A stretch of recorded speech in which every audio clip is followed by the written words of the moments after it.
a skirt to any leotard.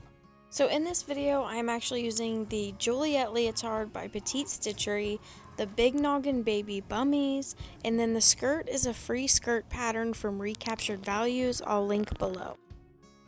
Whatever size leotard you're making is the same size skirt you're going to use. So with the stretchiest part of your fabric, you're going to fold up and then you're going to fold over. So you just want to lay your pattern on top and measure that so that when you fold over, you're getting the correct size. Now, if you do have a directional print, what you can do is cut on one fold. So instead of having one big circle piece, you would have two circles, and then you would just have to sew those together. When you have your skirt pattern laid on, you're going to cut in two places, the inside circle and the outside circle. You are not going to cut on your folds. If you're doing a directional print, you will cut on one of your folds. After you have that cut, when you open it up, you will have a whole circle piece. So if it's a directional print, you should have two of these and you would have to sew those together. So in this video, I went ahead and added my sleeves and my neckband. So we're going to skip over the sewing the leotard.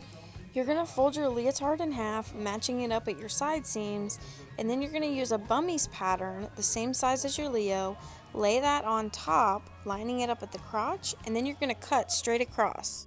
Now you can also do this by just laying your front and back bodices right sides together, and then folding it half at the side seams, and then cutting it. I just like to sew it together first, it's just easier for me. This usually comes out to be about 7 inches high on your leotard, but this is where we're going to add our skirt. We're going to take the bottom and we're going to line it up at the side seams and put pins on the front and back. Then go ahead and quarter your skirt, and then you're going to match up your pins of your skirt with the pins on your bottom piece. Once you have that all pinned, now you need to do it with the top half of your leotard. So again, line it up at your side seams and put pins on the front and back.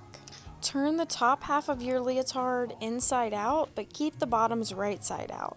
You want the front of your bummy to also be up against the front of your leotard.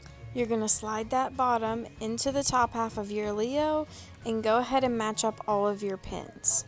Now we're going to serge this on in the round. When you come to your side seams, just make sure that they're laying in opposite directions. That way your sides line up nicely. Once you have that sewn on all the way around, we're going to go ahead and flip this right sides out so we can check and see how it looks. When you're all finished sewing that on, this is what it will look like.